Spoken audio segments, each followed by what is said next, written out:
Why is it that so many Jews, secular or religious, seem so opposed to Christianity?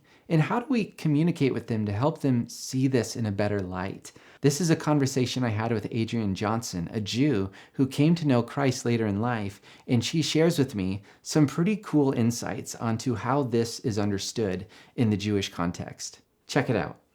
I was like, there's something here. There's something to this Christian thing, I guess. And because I'm so open and I'm like in such a seeking place, I have to explore this more, even though that makes me very uncomfortable. As a former atheist Jew, almost any other path is preferred over Christianity. Like Buddhism is fine. I mean, even Sufism, which is like a bit of a stretch, Islamic mysticism, but like even that I think is more palatable for a Jew than Jesus. Would you say that's because of just the history between Christians and Jews, or is something else coming in mind when you say that? Yeah, I don't really know how to explain it. It's hard for a lot of people, especially Christians, to understand what it's like to be a Jew and have this idea, this like Jews are so uncomfortable with Christianity and Jesus. It is just, it's not talked about. It's part of our culture to just be not okay with it. It's like, oh, if you're a Buddhist, that's fine. If you're an atheist, yes, of course, we all are, especially when it comes to like secular Jews. I don't really know about like Orthodox conservative Jews. But secular Jews who identify as Jewish, like strongly, like it's part of their identity. You know, it's almost like being Italian, right? It's like people take a lot of pride in like being Italian, and you have like traditions, and it's like your identity, it's your heritage, it's your family. You know, that's what it's like being Jewish. It doesn't even have like a religious connotation, but I've heard so many stories of Jewish people think that, you know, if you become a Christian, it means you're not Jewish anymore. It means you're betraying your family, your heritage, your people. Like somehow Buddhism doesn't do that, but Christianity does. And I'm not I mean, now, like, I think it's just so offensive because, you know, the truth is offensive. The truth of Jesus is offensive, and Jews do have a really hard time with it. It's not just sort of like a simple live and let live. It's like, luckily, my family, you know, did not disown me or anything like that. I wouldn't say they were supportive. They were confused. You know, my grandmother definitely thought that if I became a Christian and got baptized, that meant I was not Jewish anymore. And at the time when I like first started exploring Christianity, I thought that that's what it might mean too. It wasn't until God was so awesome and like the people that he brought into my life, I studied one-on-one with this woman who was like me, and she identified as a Messianic Jew.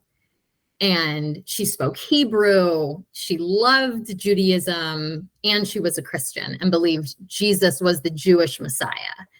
And to me, that was like mind-blowing. Like I didn't even know that existed. I didn't know Messianic Judaism, or whatever you want to call it, being a Messianic Jew, was even a thing. So that was super cool to me. That's so interesting that it's hard to conceptualize that in some ways, because when you think about it, Jesus was a Jew, Paul and Peter and all these people, like this was given to us by the Jews who carried it forth and gave it to the world. But somehow that detail easily slips out of our minds. And for Christians too. I mean, those Gentiles, I should say, like we kind of forget we owe a lot to the Jewish men and women who carried the gospel all around the world. Yeah, there's a lot that Jews don't understand about Christianity. I mean, I had the privilege recently of spending some time with my aunt and uncle, and they came out to Nashville just for like a quick trip to see me. And we had a brief but really meaningful conversation about Christianity and Jesus, because I can't help myself. Like, I don't, you know, I'm like always It's not even that I'm evangelizing. Like, I just can't shut up about what Jesus has done for me and how my life is completely transformed, and my identity and everything. It's like, Jesus is the most important thing in the world to me. So it's a little hard for me not to talk about it. So anyway, I was talking to them, and I said to them, there were two things I said to them, which I was really glad I got to say. One was, did you know that Christians believe that Jesus is God? Which is Like, the God that created the universe and the planets and the stars and you and me and everything, that God had his hands nailed to the cross. And my aunt and uncle were like, what?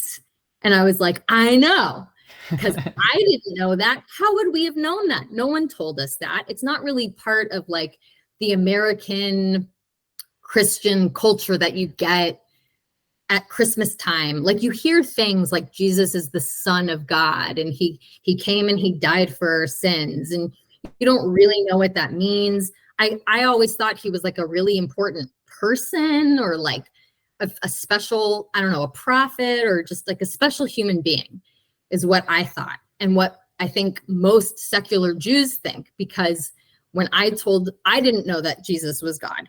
That was that was a huge revelation to me. My aunt and uncle didn't know that either. And then the other thing that I got to say to them, oh, my uncle, he was so sweet. He was like, I'm just so glad that you found something that works for you. You know, you found what's true for you. And I said, I'm sorry, I hate to disagree. I have to disagree with you, but I don't think I just found what's true for me. I think I found what is objectively true for everyone, not just subjectively true for me. And he was like, wait a minute, I'm going to have to think about that. Because again, like in the secular view, all ways are valid. Mm-hmm. All ways lead to God. If you're going to church, if you're going to synagogue, if you're doing Buddhist chanting, if you're doing Kundalini yoga, it's like, it's all the same thing. We're all trying to connect to the divine. We're all trying to get this like sense of meaning and purpose. It's all the same.